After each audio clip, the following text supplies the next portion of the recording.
Hello student, कैसे हैं आप लोग। कुछ दिनों से मैं वीडियो नहीं बना पाया था कुछ कारणों की वजह से, लेकिन एक बार फिर से आप सभी लोग के बीच मैं हाजिर हूँ हेनरी का नियम पढ़ाने के लिए, बताने के लिए। पिछले वीडियो में हमने आपको बताया था विलेयता क्या होता है, सॉल्युबिलिटी क्या होती है। ठीक है, कि जब कोई भी विलयन है, मान लीजिए कोई विलायक है और इसमें कोई पदार्थ अगर हम घोल रहे हैं तो एक निश्चित टेम्परेचर पर मैक्सिमम पदार्थ जितना घुल सकता है, ठीक है, उसी की मात्रा को हम क्या कहते हैं, सॉल्युबिलिटी कहते हैं, विलेयता कहते हैं। और ये भी बताया गया था कि विलेयता को प्रभावित करने वाले कारक कौन कौन से हैं। उसमें बताया गया था पहला विलायक और विलेय की प्रकृति, और इसमें आपको बताया गया था कि ये नियम फॉलो करता है कि लाइक डिजॉल्व्स लाइक, यानी समान समान को घोलता है। अध्रुवी पदार्थ अध्रुवी विलायक में विलेय होते हैं, और ध्रुवी पदार्थ ध्रुवी विलायकों में क्या होते हैं, विलेय होते हैं। दूसरा आपको टेम्परेचर के बारे में बताया गया था कि टेम्परेचर कैसे इफेक्ट डालता है किसी भी पदार्थ की विलेयता पर। तो उसमें ला सातेलिए के नियम के आधार पर हमने इस बात को समझा था कि अगर आपका प्रोसेस विलायक में घुलने का जो प्रोसेस है, अगर वो एंडोथर्मिक है यानी उष्मा शोषी है, तो अगर हम टेम्परेचर को बढ़ाएंगे तो सॉल्युबिलिटी भी बढ़ेगी, सॉल्युबिलिटी भी बढ़ेगी। लेकिन अगर प्रोसेस क्या हो, एक्सोथर्मिक हो, उष्मा क्षेपी हो, यानी विलेय को जब विलायक में घुल रहे हैं तो उसमें उष्मा क्या हो, उत्सर्जित हो रही है, तो अगर हम टेम्परेचर को क्या करेंगे, बढ़ाएंगे, तो सॉल्युबिलिटी क्या होगी, घटेगी। तीसरा था प्रेशर, कि प्रेशर का क्या इफेक्ट पड़ता है सॉल्युबिलिटी पर। तो बताया गया था कि जो प्रेशर होता है उसका इफेक्ट ठोसों की विलेयता या द्रव की विलेयता पर लगभग क्या है, नगण्य, कोई प्रभाव नहीं पड़ता है। लेकिन गैसों की विलेयता को यह बहुत अधिक प्रभावित करता है, क्योंकि गैसें क्या होती हैं, कंप्रेसिबल होती हैं, संपीड्य होती हैं। दाब लगाकर उनमें बहुत बड़े गैस के आयतन को एक छोटे आयतन में क्या किया सकता है, संपीड्यता दाब डालकर संपीड्य किया जा सकता है उसको। तो गैसों की विलेयता पर दाब कैसे प्रभाव डालता है, इसके लिए हम आज पढ़ेंगे हेनरी का नियम, क्योंकि हेनरी का नियम यही बताता है कि गैसों की विलेयता पर दाब का प्रभाव कैसे पड़ता है। क्या है हेनरी का नियम, जानेंगे आज, और हेनरी कांस्टेंट KH के बारे में भी जानेंगे। आइए चलते हैं। हेनरी का नियम क्या कहता है। ये मान लीजिए कि यह एक बीकर है या एक कोई भी पार्ट है, फ्लास्क पात्र है आपका, और इसमें कोई विलायक है, मान लीजिए कि वाटर ही है, जल ही है। और फिर हमने इसमें क्या किया कि कोई गैस इसमें डाल दिया, इसमें कोई गैस क्या किया, डाल दिया।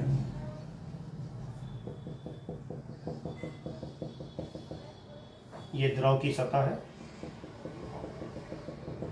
और ये गैस के मॉलिक्यूल्स है।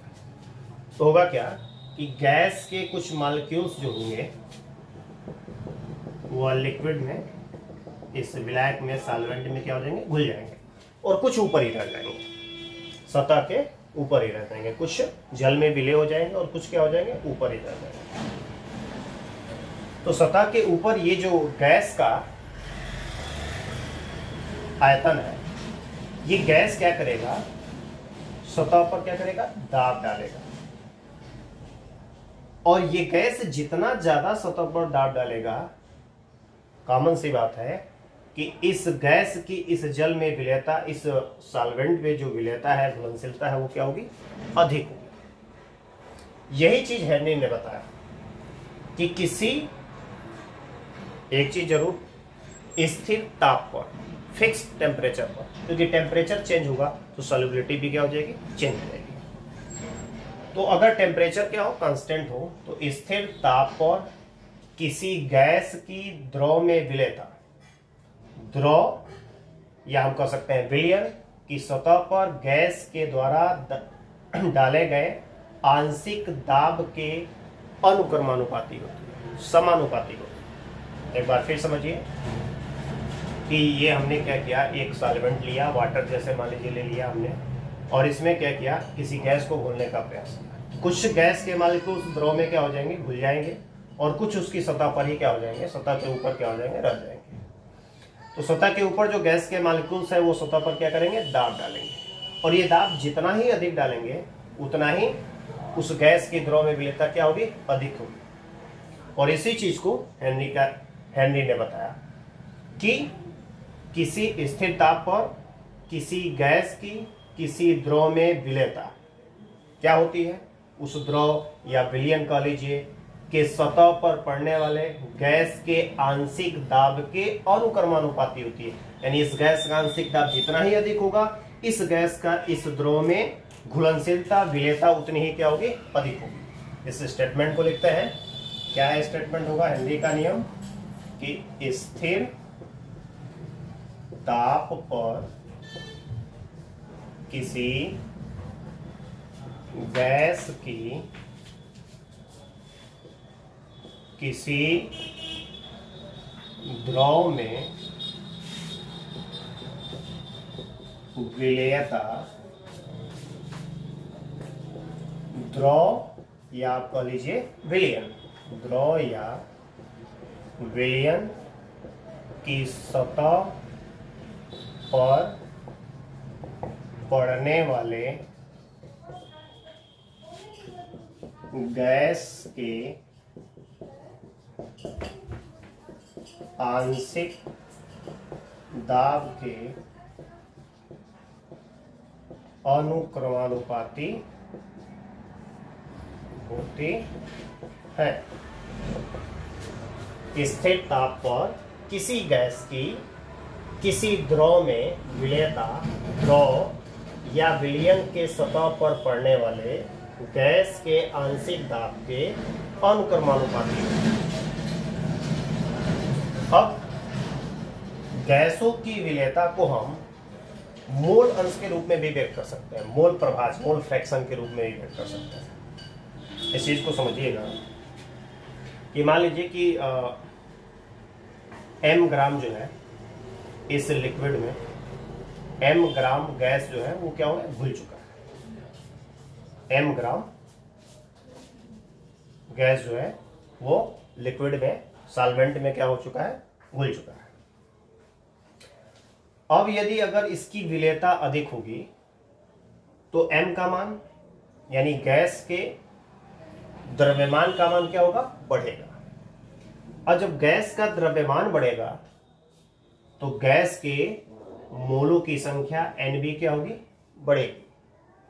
और जब गैस के मोलों की संख्या बढ़ेगी तो इस गैस का ध्रुव में जो विलय हुआ है उसका जो मोल अंश होगा n/n+n। मान लीजिए गैस के मोलों की संख्या n है और द्रव के यानी विलायक के मोलों की संख्या कैपिटल N है, तो ये हो गया आपका मोल फ्रैक्शन। तो अगर m का मान बढ़ेगा तो n का मान भी बढ़ेगा, और जब n का मान बढ़ेगा तो मोल अंश में क्या होगा, बढ़ेगा। यानी हम कह सकते हैं कि m इज प्रोपोर्शनल टू हो गया काई गैस इन लिक्विड, या सॉल्वेंट लिख सकते हैं, लिक्विड सॉल्वेंट। ठीक है, कि अगर m बढ़ेगा, जो द्रव्यमान किसी सॉल्वेंट में घुलनशील है उसकी मात्रा बढ़ेगी, तो उस गैस का मोल अंश भी, विलयन में उस गैस का मोल अंश भी, मोल प्रभाज भी क्या होगा, बढ़ेगा। तो हम गैसों की विलेयता को मोल अंश के रूप में भी क्या कर सकते हैं, व्यक्त कर सकते हैं। गैसों की विलेयता को हम मोल अंश के रूप में भी, मोल प्रभाज के रूप में भी व्यक्त कर सकते हैं। यहाँ पर लिख रहे हैं कि गैसों की विलेयता को सामान्यतः मोल प्रभाज में व्यक्त करते है। ठीक है। अब यदि मान लीजिए कि गैस का विलयन में मूल अंश काई हो, यदि गैस का विलयन में मूल प्रभाज क्या हो, काई हो। जनरली मोल प्रभाज को, मोल फ्रैक्शन को काई से रिप्रेजेंट करते हैं। यदि गैस का विलयन में मोल प्रभाज काई हो और विलयन की सतह पर गैस का आंशिक दाब P हो, तो हेनरी के नियमानुसार क्या लिख सकते हैं हम? हेनरी के नियमानुसार अभी हमने जाना कि विलेयता को हम मोल अंश में रिप्रेजेंट कर रहे हैं, गैस की विलेयता को। तो गैस की जो विलेयता है वह विलयन की सतह पर पड़ने वाले आंशिक दाब के क्या है, अनुक्रमानुपाती है, यानी chi is proportional to P. Okay, या इसको हम ऐसे भी लिख सकते हैं कि P इज प्रोपोर्शनल टू काई। अब यदि यहां पर प्रोपोर्शनल का चिन्ह हटाकर इक्वल का चिन्ह लगाएं तो यहां पर एक कांस्टेंट आएगा, प्रोपोर्शनल कांस्टेंट। इस कांस्टेंट को हम Ks से रिप्रेजेंट करते हैं। तो यहां पर हो गया P equal to KH into काई, where KH is a constant called Henry constant. Henry constant. P equal to KH into chi. यह हेनरी के नियम का यह क्या है, गणितीय रूप है। हेनरी के नियम के स्टेटमेंट को हम ऐसे भी बोल सकते हैं कि स्थिर ताप पर किसी गैस का किसी विलयन में मोल अंश विलयन के सतह पर डाले गए गैस के आंशिक दाब के अनुक्रमानुपाती है। ऐसे भी आप हेनरी के नियम को बोल सकते हैं। तो ये समझ में आया हेनरी नियम क्या है, और हेनरी नियम का ये गणितीय रूप समझ में आया। KH क्या चीज है? KH एक प्रोपोर्शनल कांस्टेंट है और इसको हम बोलते हैं हेनरी कांस्टेंट। तो इसको नोट कीजिए, हम हेनरी कांस्टेंट के बारे में अभी आगे बढ़ेंगे। नोट कीजिए फटाफट। हो गया नोट? चलिए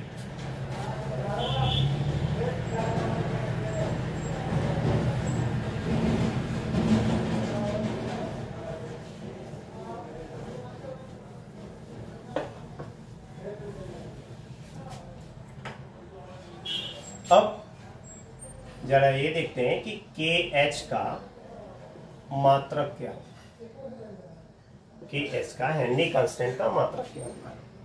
तो अभी आपने जाना कि P equal to KH into काई। काई क्या है? मोल फ्रैक्शन है, और मोल फ्रैक्शन का कोई भी मात्रक नहीं होता है। तो जो KH का मात्रक होगा वो P यानी आंशिक दाब, पार्शियल प्रेशर का जो मात्रक होगा वही होगा। तो क्या क्या मात्रक हो सकता है?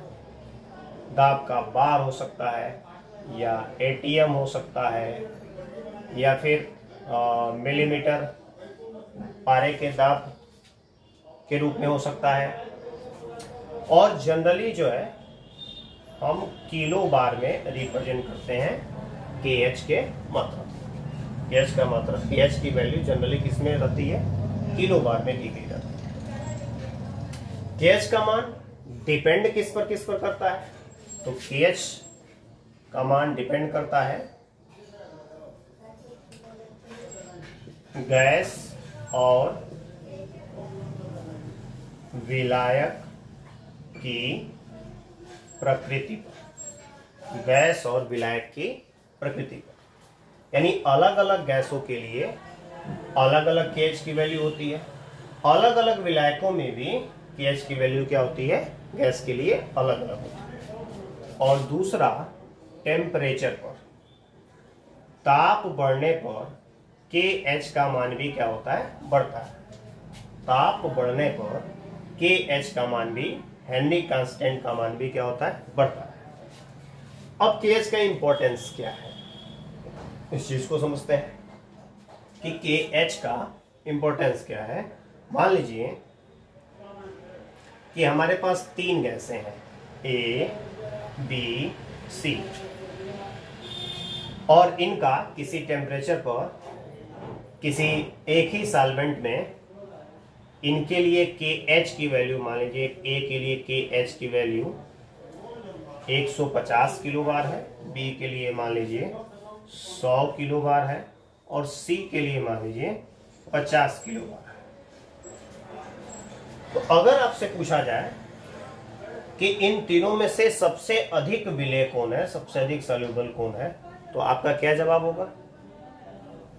KH की वैल्यू अधिक होगी तो विलेयता अधिक होगी या कम होगी, इस चीज को समझते हैं। अब यहां से पुनः हम हेनरी नियम को लेते हैं कि P = KH इंटू काई। ये विलेयता है और ये हेनरी कांस्टेंट। तो यहां से हम KH बराबर लिख सकते हैं P/काई। अगर हम प्रेशर को कांस्टेंट रखें तो KH इज प्रोपोर्शनल टू हो जाएगा 1/काई। इसका मतलब क्या हो गया कि अगर KH का मान अधिक है तो विलेयता का मान क्या होगा, कम होगा। सिंपल सी बात, जिस गैस के लिए KH का मान जितना ही अधिक होगा उस गैस की विलेयता उतनी ही क्या होगी, कम होगी। यानी सबसे कम विलेय कौन है, ए, उससे अधिक विलेय कौन है, बी, और उससे भी अधिक विलेय कौन है, सी। अब इसको हम ला-सातेलिए नियम से भी समझ सकते हैं। ला-सातेलिए नियम से भी समझ सकते हैं कि कैसे KH का मान जब इंक्रीज करता है तो विलेयता क्या होती है, घटती है। एक चीज दिमाग में बिल्कुल हमेशा फिट बैठा के रखिएगा कि गैसों का द्रव में घुलना हमेशा ऊष्माक्षेपी प्रक्रम होता है, एक्सोथर्मिक होता है, एक्सोथर्मिक। क्योंकि गैसों का द्रव में घुलना गैसों के संघनन के साथ तुलना करते हैं, और गैसें जब संघनित होती हैं तो वह ऊष्मा का क्या करती हैं, उत्सर्जन करती हैं। तो हम बिल्कुल वैसे ही समझ सकते हैं कि गैस अगर द्रव में घुल रहा है यानी गैस का क्या हो रहा है, संघनन हो रहा है, लिक्विड में चेंज हो रहा है। तो इसीलिए हमेशा क्या होता है कि गैसों का द्रव में घुलना एक ऊष्माक्षेपी प्रक्रम होता है, एक्सोथर्मिक रिएक्शन होता है। अब यदि एक्सोथर्मिक रिएक्शन है तो टेम्परेचर बढ़ाने पर सॉल्युबिलिटी क्या होगी, घटेगी, ला-सातेलिए के नियम के अनुसार। और टेम्परेचर बढ़ाने का मतलब क्या हुआ कि KH का मान भी क्या होगा, बढ़ेगा। तो अगर हम टेम्परेचर बढ़ा रहे हैं तो KH की वैल्यू बढ़ेगी, और KH की वैल्यू बढ़ेगी तो विलेयता क्या होगी, घटेगी। या यहां से ला-सातेलिए नियम से भी समझ सकते हैं कि टेम्परेचर जब बढ़ेगा तो गैस की विलेयता द्रव में क्या होगी, घटेगी, कम होगी। ओके, लास्ट पॉइंट कि इस KH की वैल्यू कैसे हम ज्ञात करते हैं, इस KH की वैल्यू कैसे ज्ञात करते हैं बेटा। ओके,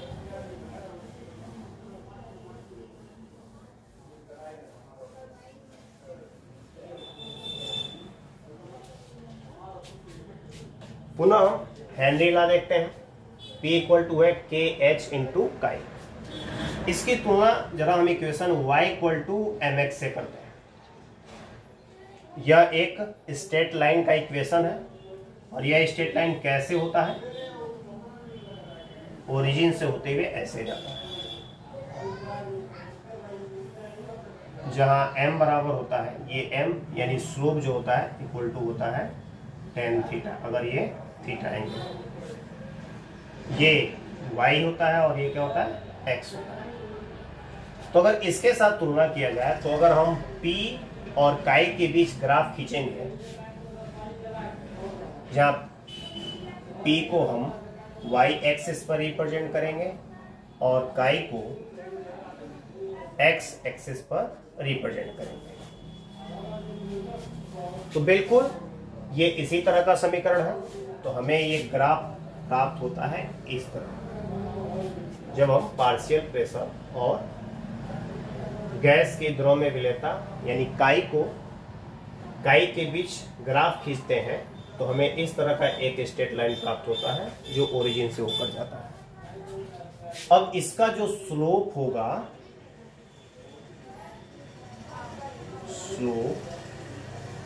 ये क्या है, ये KH है।